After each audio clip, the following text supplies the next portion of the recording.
Ce matin, j'aimerais vous inviter à tourner dans le chapitre par excellence sur la marche par la foi dans le Nouveau Testament.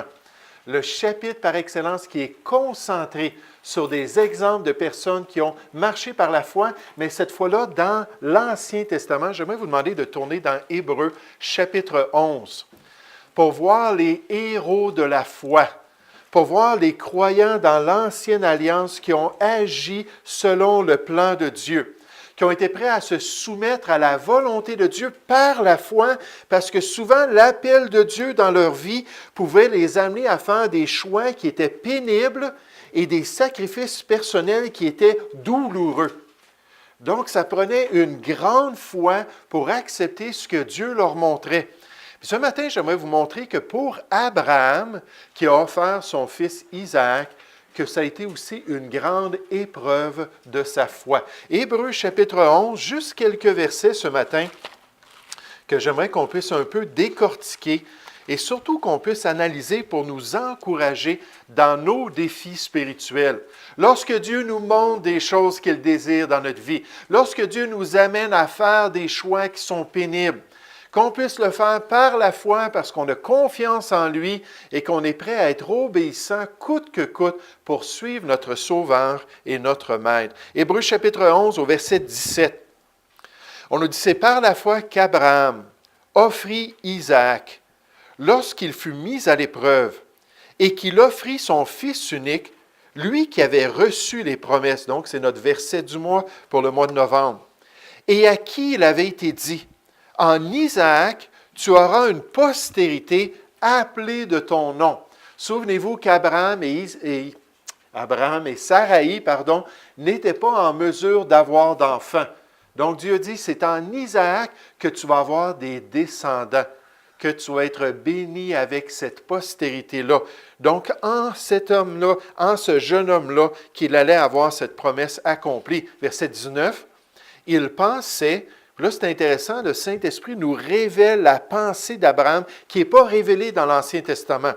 Il pensait que Dieu est puissant, même pour ressusciter les morts. Aussi, il retrouva son Fils, ce qui est une préfiguration. Et ici, quand on pense à Abraham, on pense au contexte du fait que Dieu avait mis Abraham à l'épreuve. Il avait testé son obéissance. Il avait testé jusqu'à quel point il allait se confier dans la sagesse puis dans l'amour de son Dieu, qu'il allait accepter que toute chose concourait à son bien. Puis dans ce test-là, Dieu a dit, je veux que tu me donnes une des personnes les plus importantes dans ta vie. Je veux que tu me sacrifies Isaac.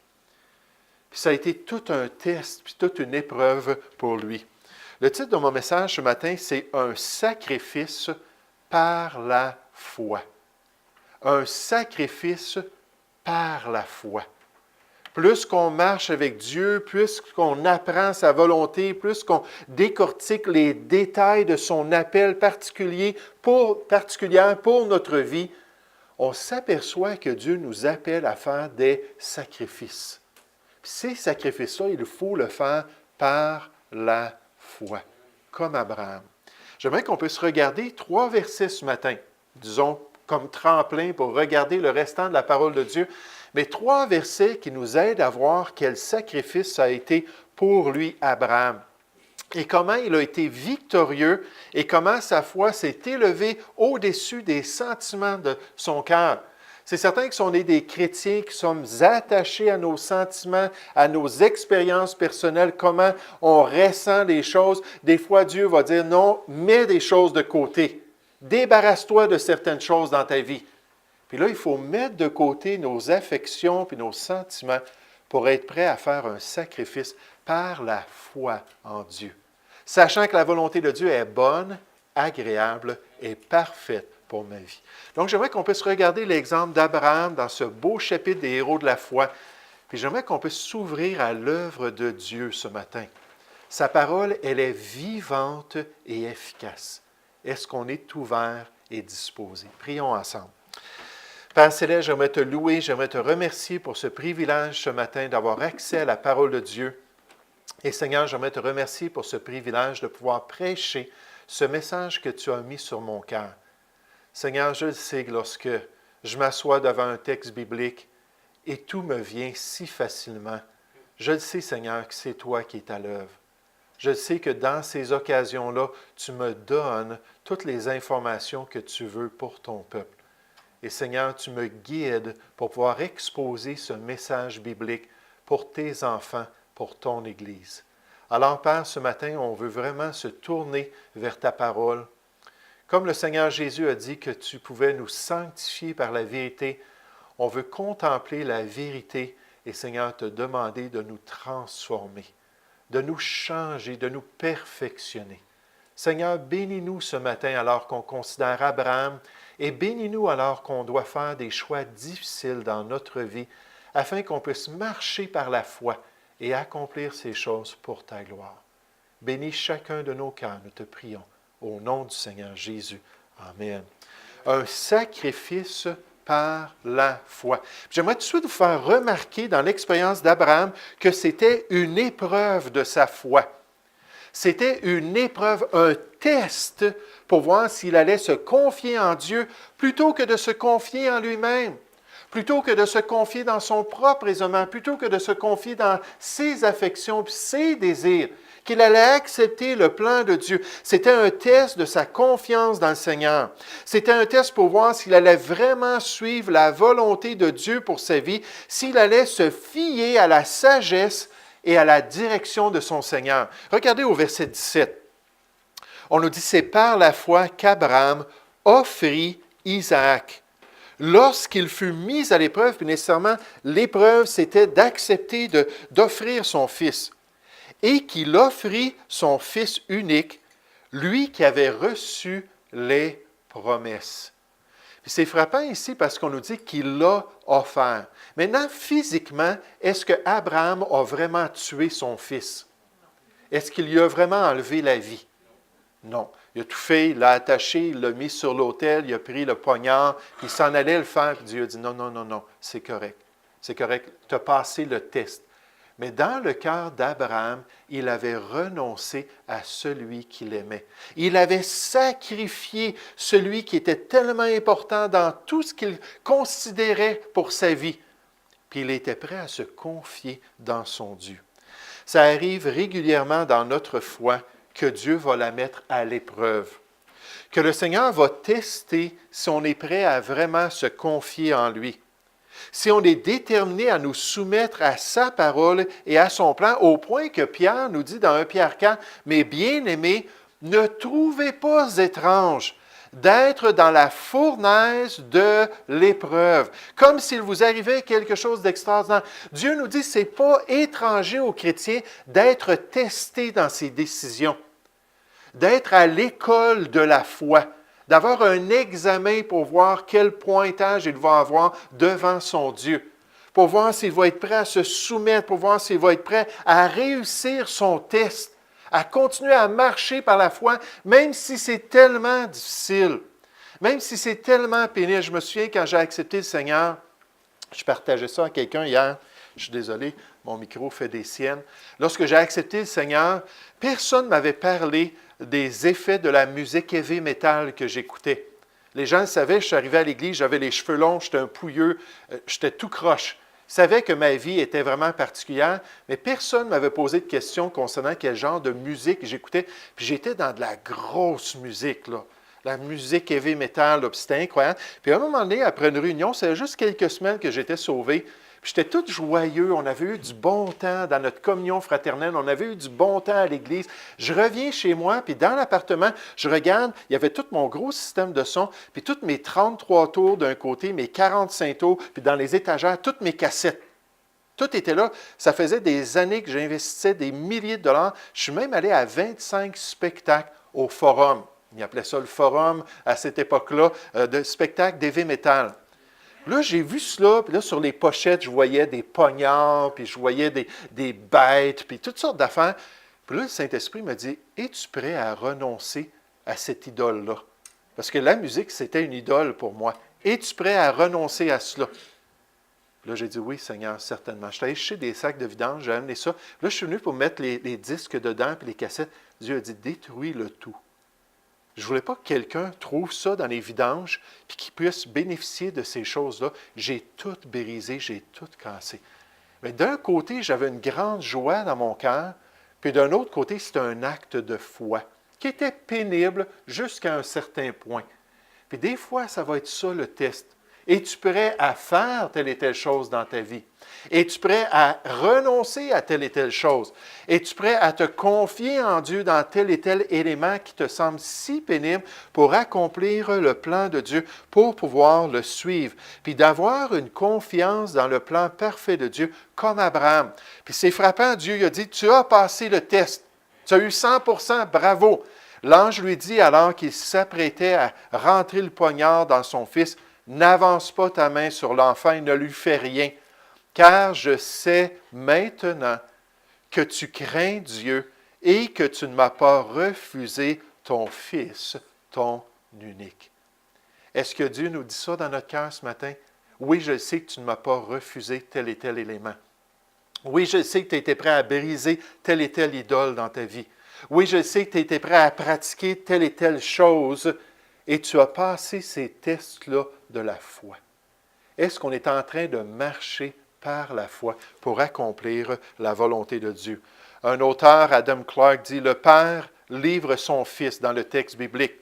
Le Fils offre sa vie. Puis il ne faut pas éviter cela aussi dans les Écritures. On ne voit pas de résistance. Je pense qu'un jeune homme comme ça, il est peut-être adolescent ou un jeune adulte, puis son père dit, bien, j'aimerais ça t'attacher pour te mettre sur un autel, puis ensuite, j'aimerais ça te brûler, parce que c'était un holocauste qui lui était demandé.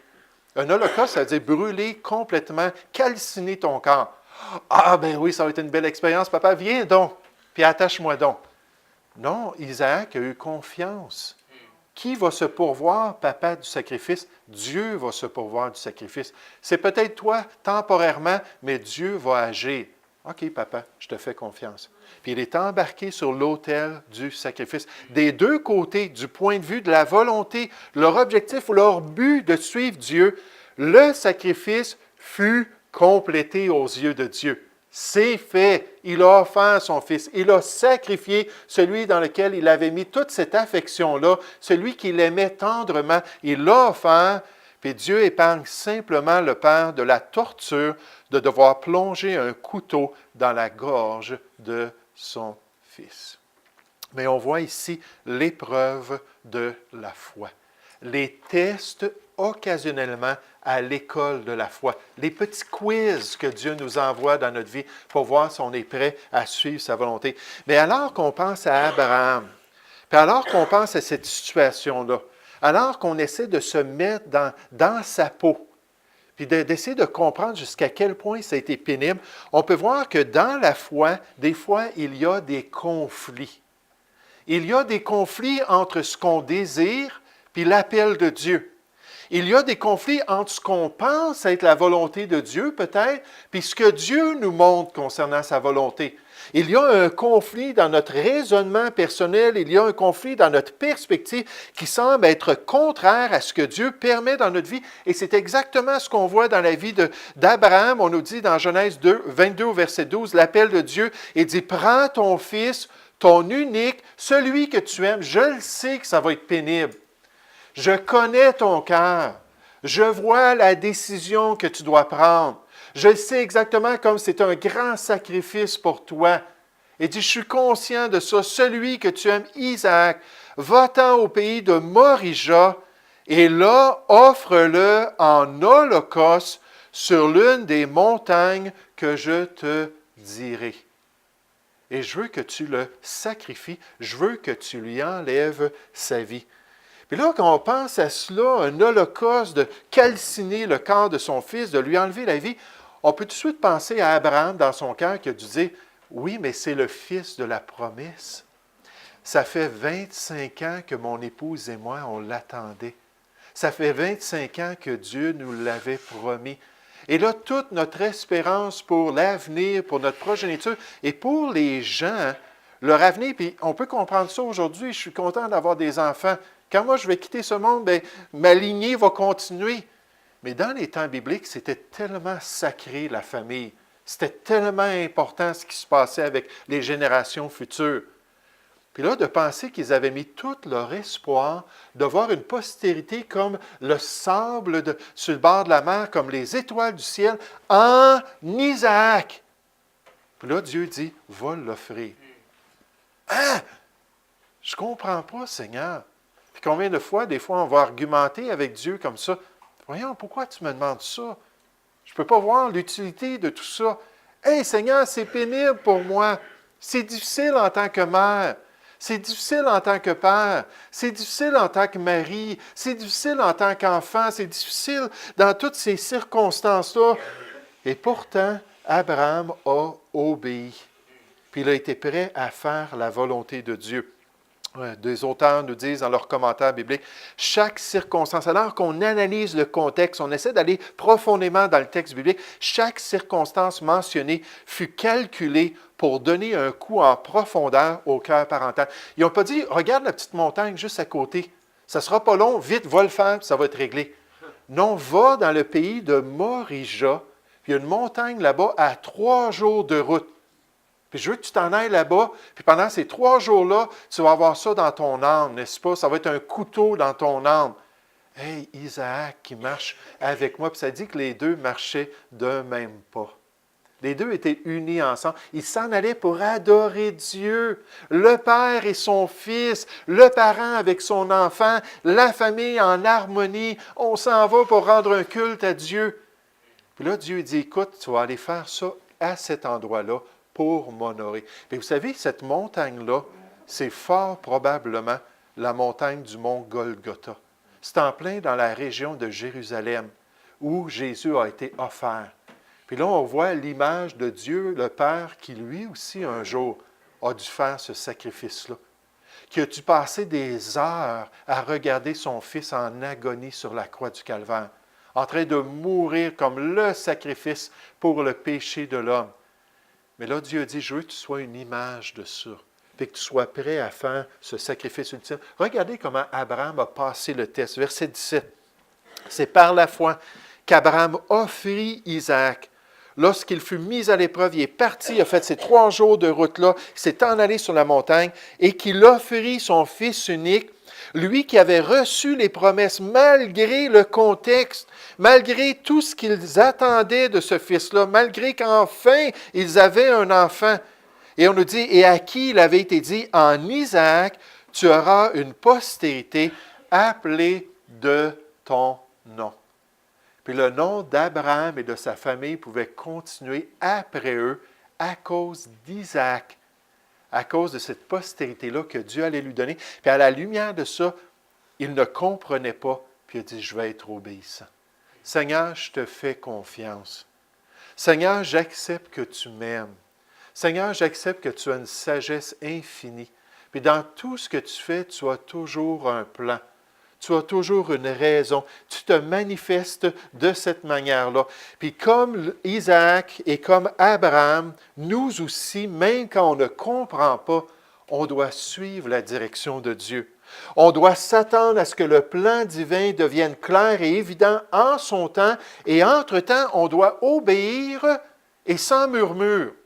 La Bible nous dit ça en tant que chrétien. C'est le standard d'un chrétien mature qui a réussi à surpasser ses émotions, qui a réussi à surmonter ses difficultés, à aller au-delà de ses circonstances. Ça nous dit de tout faire sans murmure ni hésitation. Vous savez, dans notre texte de Genèse chapitre 22, on nous dit qu'Abraham s'est levé tôt le matin pour partir dans ce voyage de 3 jours. Combien d'entre nous, quand on a quelque chose de difficile le lendemain, on ne se lève pas tôt pour aller le faire? Hein, là, on est dans le lit, puis aïe, aïe, aïe, mes impôts. Ah, je vais passer des heures à regarder les chiffres. Ou, ah, là, il faut que j'aille voir mon garçon là, qui ne marche pas avec le Seigneur. Ou, ah, il faut que j'aille voir là, tel et tel frère. Ou, oh, il y a telle et telle circonstance dans ma vie. C'est la dernière chose qu'on veut faire, n'est-ce pas? Mon pasteur me disait toujours qu'il avait appris de Dieu dans le ministère à toujours faire la chose la plus difficile à chaque jour. Débuter par la chose qu'il détestait le plus, pour montrer à Dieu comment est-ce qu'il était prêt à tout faire, sans murmure ni hésitation, pour accomplir le plan de Dieu, pour le glorifier. Dans notre vie spirituelle, dans notre croissance spirituelle, un élément important pour être en mesure de travailler à notre salut. Le salut qu'on possède en Jésus-Christ pour pouvoir le développer, pour pouvoir expérimenter encore plus la présence de Dieu, pour pouvoir encore plus grandir dans ses voies. Un des éléments est cet aspect de tout faire sans murmure ou sans se plaindre. Oui, mais c'est dur quand je vais à l'Église. Oui, mais c'est pénible quand je côtoie tel et tel chrétien. Ah oui, mais c'est plate quand je vais au travail. C'est pas comme je veux. Il y a toujours des choses difficiles, puis est-ce qu'on va, puis on en parle à tout le monde, au lieu de dire à Dieu, Seigneur, merci. Rendez grâce en toutes choses. J'aime pas cela. C'est dur. Merci, Seigneur. Je l'accepte, Seigneur. Puis gardez une bonne attitude. Ne te laisse pas vaincre par des difficultés, la Bible nous dit.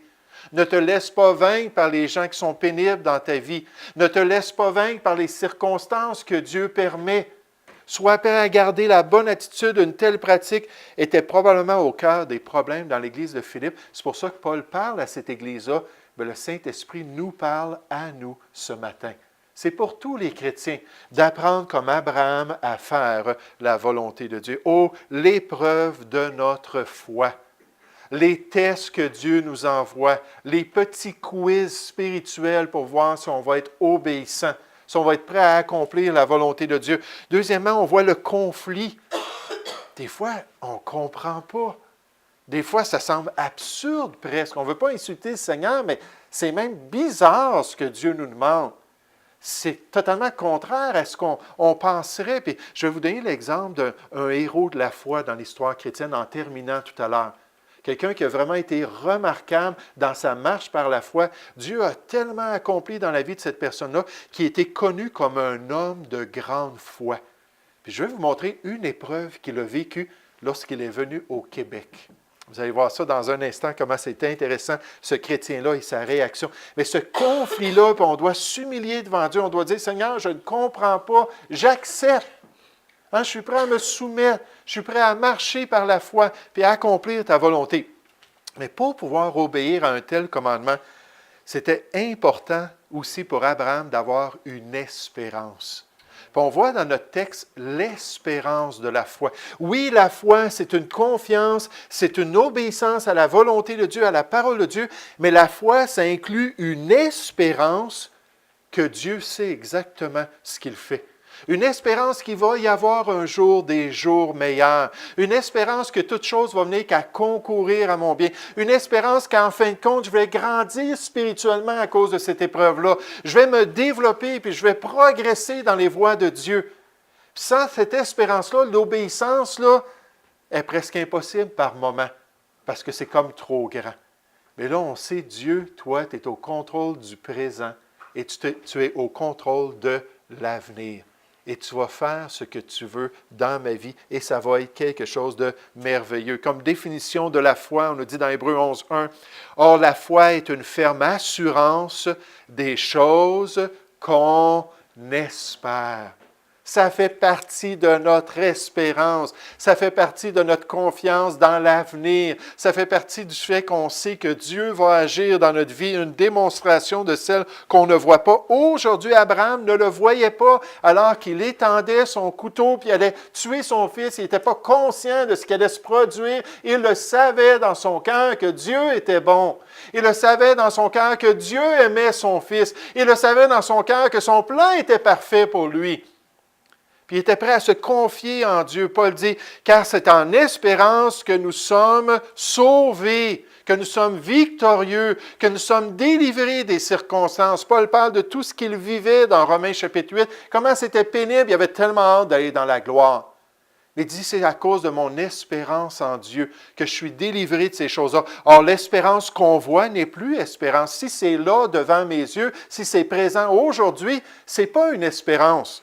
Ce qu'on voit, peut-on l'espérer encore, mais si nous espérons ce que nous ne voyons pas, nous l'attendons avec persévérance. Puis notre foi a cet aspect-là de l'espérance. Je suis célibataire peut-être, puis Dieu a un plan pour moi. Dieu a quelqu'un pour moi dans l'avenir. ou peut-être que c'est difficile à l'ouvrage, puis j'aimerais ça avoir une promotion. Dieu va aplanir les sentiers en son temps. Peut-être qu'on est un couple, on aimerait avoir d'autres enfants. Dieu va se manifester selon son plan. Peu importe la circonstance future, on marche aujourd'hui par la foi à cause qu'on a une espérance dans notre Dieu. On se confie dans la puissance de Dieu. On se confie dans l'œuvre de Dieu. Regardez dans notre passage ce que Abraham avait conclu dans son esprit en face du conflit, en face du choix de marcher par la foi. Verset 17, c'est par la foi qu'Abraham offrit Isaac. Lorsqu'il fut mis à l'épreuve et qu'il offrit son fils unique, lui qui avait reçu les promesses, et à qui il avait été dit, en Isaac, tu auras une postérité appelée de ton nom. Comment je peux comprendre ça? Il pensait que... Voici sa réflexion. Il pensait que Dieu est puissant même pour ressusciter les morts. Je vais le tuer, Dieu va dire, bravo, tu as passé le test, puis il va le ressusciter. Puis là, on va redescendre, parce que j'ai dit à mes serviteurs, moi et mon garçon, là, on va redescendre ensemble après avoir adoré Dieu. Dieu va le ressusciter des morts. Dieu va lui redonner la vie. Il est assez puissant pour le faire. Aussi, il retrouva son fils, ce qui est une préfiguration. Puis qui a été offert par Dieu le Père? Puis qui est mort et a été enseveli, dites-moi? Le Seigneur Jésus-Christ. Et à qui Dieu a permis de revenir à la vie? C'est Jésus. Il est une image de ce qui s'est produit dans l'offrande du Seigneur Jésus-Christ. Oh, en tant que chrétien, il faut avoir espérance en Dieu. En tant que chrétien, il faut croire que toute chose concourt à notre bien quand on marche fidèlement par la foi. Il faut mettre les lunettes de la foi envers les promesses de l'amour et de la bonté de Dieu. J'aime tellement Ésaïe. Ésaïe, oui, je l'aime aussi, mais Jérémie. 43 ans de ministère, jamais aucun réveil, jamais presque personne n'a écouté sa parole, ses prédications. C'était pénible quand il a vu la captivité qui était inutile venir sur son peuple. Parce qu'ils n'avaient pas accepté le plan de Dieu. Ils n'avaient pas marché par la foi. Ils étaient des rebelles. Dieu a envoyé les Babyloniens. Puis il dit, voici ce que je veux repasser en mon cœur. Puis il parle de l'amertume de ce qu'il expérimentait. La douleur dans son âme. Les pleurs. Dans Jérémie 9.1, il dit, si j'étais une source d'eau, puis que je pouvais toujours pleurer, puis jamais arrêter de pleurer, puis mes glandes produiraient toujours des larmes, je passerais mon temps à pleurer à cause de tous les morts que j'ai vus, tous les enfants d'Israël qui ont été tués par l'ennemi. Puis il était complètement brisé. C'est pour ça qu'il a écrit un livre de lamentation. Mais il dit, voici ce que je veux repasser en mon cœur, ce qui me donnera de l'espérance, les bontés de l'Éternel. Est-ce qu'on a goûté que l'Éternel est bon? Est-ce que dans notre marche avec Dieu, je priais ce matin, je dis, Seigneur, fais en sorte que chacun de nous, on puisse goûter à ta bonté. On peut voir comment tu es généreux envers nous. On peut voir comment tu prends soin de chacun de nous. On peut voir comment ton plan est tellement supérieur à ce qu'on pense. Comment est-ce que tu peux te manifester d'une manière glorieuse dans notre vie qui nous remplit d'actions de grâce, qui nous remplit de joie. Manifeste ta bonté aux chrétiens, puis qu'ils puissent vivre basés sur ta bonté. Vivre attaché à cette espérance-là que tu vas toujours être bon. Mais il a dit, les bontés de l'Éternel, après toutes ces décennies de marche avec mon Dieu, ne sont pas épuisées. Ses compassions ne sont pas à leur terme. Hein, Dieu, c'est une source infinie de bonté. Dieu, c'est une source infinie d'amour. Toujours, il peut se manifester en nous. Elle se renouvelle chaque matin. Oh, que ta fidélité est grande. Puis quand on connaît Dieu comme cela, on marche avec Dieu, on va avoir espérance dans l'œuvre de Dieu. Puis un des hommes les plus fameux dans l'histoire chrétienne s'appelait George Muller. Vous vous rappelez, il habitait au 19e siècle en Angleterre. Il avait parti des orphelinats pour prendre soin des vagabonds dans les rues de l'Angleterre. Il y avait quelques milliers d'enfants qui étaient dans ces bâtiments qu'ils avaient construits, les chrétiens, et ils ne recevaient aucun salaire. C'est estimé que c'était l'équivalent de 10 millions de dollars environ qui est rentré à travers toutes les décennies pour prendre soin de ces enfants-là sans qu'il ait jamais demandé à personne. Là, je ne dis pas que la Bible nous dit « demandez, vous recevrez ». Il y a des circonstances des fois où on doit demander. Là. Mais lui, il avait la conviction que Dieu était le seul qui devait entendre ses demandes. Puis quotidiennement, la nourriture arrivait. Vous vous rappelez cette histoire-là qu'un matin, un de ses associés est venu le voir, puis là, tous les enfants étaient assis aux tables, ils avaient leurs ustensiles, ils avaient leur bol, il ne restait plus de nourriture du tout. Puis là, son associé vient le voir, puis il dit, écoute, je pense qu'on va devoir aller là, cogner aux portes des voisins pour leur demander de l'aide. Il dit, pourquoi? Il dit, parce qu'on n'a plus rien. On est vide. Regarde les enfants, on va rendre grâce à Dieu, là, puis on n'a absolument rien. Puis Dieu lui avait donné un appel spécial dans la marche par la foi. Puis dans sa biographie, il a dit non, il dit, on va prier par la foi, puis on va remercier Dieu pour sa provision. Et c'est exactement ce qu'ils ont fait. Il y a quelqu'un qui a cogné à la porte. Il y a quelqu'un qui a cogné à l'autre porte. C'était un boulanger que Dieu avait réveillé pendant la nuit pour qu'il cuisine toute la nuit pour produire du pain pour ses enfants-là. C'était un homme qui était tombé en panne avec son chariot, puis il était rempli de lait. Puis il dit, il dit, il faut que je m'en débarrasse, je vais tout perdre mon lait, je n'aurai pas le temps, ma roue est brisée. Est-ce que vous pourriez prendre tout ce lait-là? Oui, OK, ce n'était pas le déjeuner le plus extraordinaire.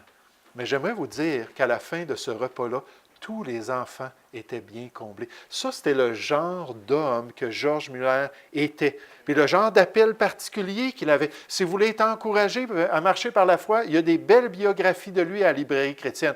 Puis de se tourner vers ça, mais cet homme-là, après toutes ces années de service dans les orphelinats, puis auprès des églises, c'était aussi un prédicateur, a été appelé par Dieu d'aller à travers le monde, puis de parler de la foi.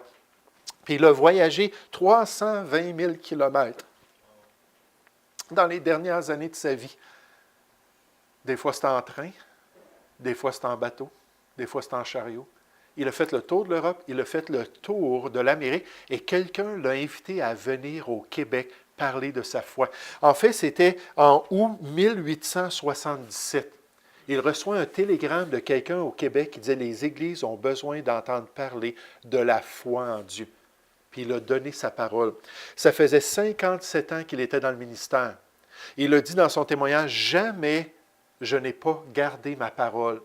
Jamais est-ce que Dieu n'a pas répondu pour que je sois là, un rendez-vous, et je rende témoignage de ma foi. » Puis là, il est embarqué sur un bateau, puis il a dit, « OK, on a assez de temps dans les prochaines semaines pour se rendre au Québec, pour que je rende témoignage de ma foi. » Puis ce qui était merveilleux, c'est que George Muller parlait l'anglais, nécessairement, il parlait le français et il parlait l'allemand. Ces trois langues-là lui ont ouvert toutes sortes de portes pour pouvoir parler de sa foi. Donc, il est parti au Québec. En chemin, il y a eu une grosse tempête qui s'est développée. Ça a été très pénible. Ils ont pris des jours de retard. Puis là, ça a terminé par un brouillard. Puis le capitaine il a dit, « OK, on arrête les moteurs, on ne bouge pas d'ici. » Ils étaient en plein milieu de l'Atlantique, là. Puis là, George Muller a attendu un jour, puis il s'est mis à prier, puis là, il y avait ce conflit-là, le jour, la date, le dimanche où il devait rendre témoignage approchait, puis il fallait que ça bouge. Puis il priait le lendemain, le bateau encore un gros brouillard, il n'y a plus rien qui se passe, ils n'avancent pas. Il s'en va le capitaine. Puis il dit, je ne comprends pas ce qui se passe. Il dit, pourquoi est-ce qu'on n'avance pas? Il dit, on ne peut pas à ce brouillard-là, on va perdre la direction, puis on ne se rendra pas à bon port, on peut se rendre n'importe où. Donc, on doit attendre que le brouillard se lève. Il dit, moi, j'ai un rendez-vous à Québec pour parler de mon sauveur. J'ai un rendez-vous pour parler de celui qui a changé ma vie. Puis en 57 ans de ministère, je n'ai jamais manqué à mes rendez-vous. Il dit, savez-vous, là, je pense que c'est clair qu'il faut vraiment s'en aller dans la présence de Dieu. Le capitaine se disait croyant, il a dit certainement. Fait qu'ils sont descendus en bas dans le bateau, puis se sont mis à genoux. Puis George Muller, il a dit, Seigneur, je sais que tu m'exauces. Je sais que tu es vivant. Je sais que tu vas faire quelque chose. Certainement que tu veux que je garde ma parole. Fais lever ce brouillard, s'il vous plaît, puis qu'on puisse repartir maintenant. Puis il a dit au nom du Seigneur Jésus, une prière très simple d'un homme qui avait une grande foi. Le capitaine, bon, bien, Seigneur, Georges a mis la main sur l'épaule, il dit, c'est correct. Il dit, Dieu m'a entendu, il dit, vous n'avez pas besoin de prier. OK, c'est beau. Le capitaine était sceptique, il remonte les marches, il ouvre la porte, tout le brouillard est en train de disparaître. Pendant l'espace de quelques minutes, il n'y avait plus du tout de brouillard. Et George Muller est venu au Québec rendre témoignage de sa foi. Pourquoi? Parce que malgré la difficulté, malgré cette épreuve-là, il était prêt à croire en Dieu. Puis il avait l'espérance que Dieu savait exactement ce qu'il faisait, que ça allait concourir à son bien pour accomplir la volonté de Dieu. On voit l'épreuve de la foi. On voit ce test-là spirituel, cette difficulté-là pour accomplir le plan de Dieu. Deuxièmement, on voit le conflit de la foi. Des fois, on ne comprend pas, frères et sœurs. Des fois, on est tiraillé dans notre âme. Même des fois, il faut demander à Dieu de nous calmer parce qu'on est hors de nous-mêmes. C'est tellement pénible, c'est tellement difficile. Mais il y a cette espérance-là, cette confiance-là que Dieu sait exactement ce qu'on a besoin. Vous vous rappelez les apôtres dans Matthieu 6? Oui, mais qu'est-ce qu'on va manger? De quoi serons-nous vêtus? Qui va prendre soin de nous? Jésus dit non. Il dit, votre Père céleste sait que vous en avez besoin. Ne vous inquiétez pas pour ces choses-là. C'est les païens, ceux qui ne connaissent pas le Père céleste, qui les recherchent dans leur vie. Nous, on peut avoir confiance dans la sagesse et la direction de Dieu. Nous allons prier ensemble. Ô Père céleste, j'aimerais te remercier, j'aimerais te louer pour ta bonté, j'aimerais exalter ton nom pour ta grâce. Et Seigneur, pour ce temps qu'on a pu passer dans ta parole à regarder l'exemple d'Abraham, Père céleste, alors qu'on chante un dernier cantique, s'il y a des domaines dans notre vie où on résiste, s'il y a des sujets que tu connais, qu'on n'est pas prêt, Seigneur, à accepter, peut-être des affections de notre cœur qu'on ne veut pas remettre entre tes mains, peut-être des sacrifices personnels que tu nous demandes ce matin d'amener à l'autel du sacrifice. Ô Père céleste, je te prie qu'on puisse être victorieux. Je te prie qu'on puisse te faire confiance. C'est peut-être une idole qui est bien ancrée dans notre cœur. Seigneur, une idole qui est là depuis des années dans notre vie chrétienne et qu'on doit être prêt à te remettre ce matin. Seigneur, je te prie que ton Saint-Esprit puisse nous donner la victoire et qu'on puisse être comme Abraham envers ce test, ce quiz spirituel, cet examen final peut-être. Seigneur, qu'on soit prêt à accepter ta volonté. Nous te prions au nom du Seigneur Jésus. Amen.